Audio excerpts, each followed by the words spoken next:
Kapag bagong taon, saan ka nagpapaputok? Sa loob o sa labas ng garahe? Siyempre sa loob. Mas masarap sa loob eh. Mas ramdam mo yung... Agoy!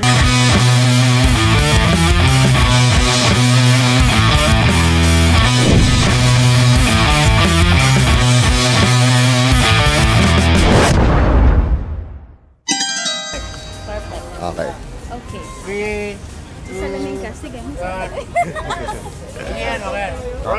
So, nandito pa rin tayo sa B2B Car Show at ito nga pala ang pambansang Tio, si Tio Bray, at kasama ko ang magandang si... Laila. Grabe si Laila. Ilang taong ka na, Laila? 29. 29. Nako. So narinig nyo mga Skynam, pwede na, di ba? Nag-shades din kasi maliwanag na yung araw. Lai, pwede ka bang contentin? Oo naman. Pwede. Pwede. Ano pang hinihintay natin? Contentin na yan. First question. Tito o fuckboy? Ito. Meron kang 15,000! Bakit tito? Gusto ko nga binibaby ako. Bine-baby ka? Paano ka bine-baby ng tito? Lahatin mo ka. Huwag mong subukan. Masisira ang buhay mo.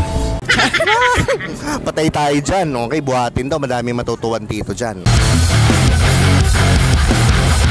Kung punong kahoy kalay, kailan ka huling sinibak? Ang ilang pangit nito. 2 days? 2 days? Naku, napaisip pa. Okay. 2 days ago. Maganda ba yung sibakan? Maganda ba yung nangyari? Gago! Masarap? Siyempre. Boom! Kapag bagong taon, saan ka nagpapaputok? Sa loob o sa labas ng garahe? Siyempre sa loob. Bakit sa loob ng garahe? Mas masarap sa loob eh. Mas ramdam mo yung... Agoy! Pag pinaparada ba yung kotse sa garahe, sagad hanggang gulong? Paano sagad hanggang gulong? Pasok ba yung gulong sa likod? Dapat. Pasok na pasok. Okay, bakit pasok na pasok? Siyempre para walang ibang makapasok.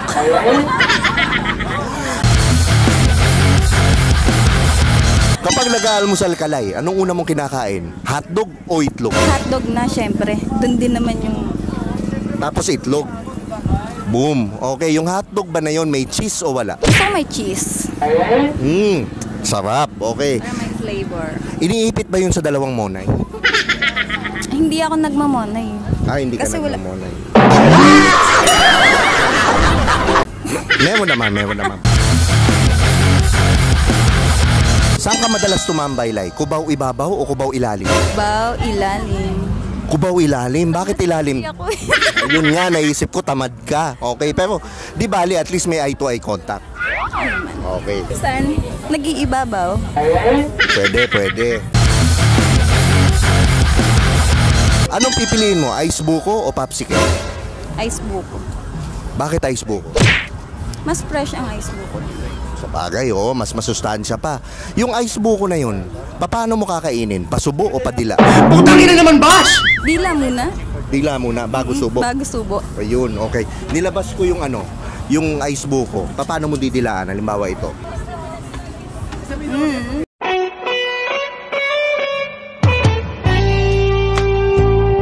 Ay, grabe. So ako, wala na akong tanong. Maraming salamat, Lai. I-promote mo yung mga social media channels mo para mapalo ka ng mga manyakis.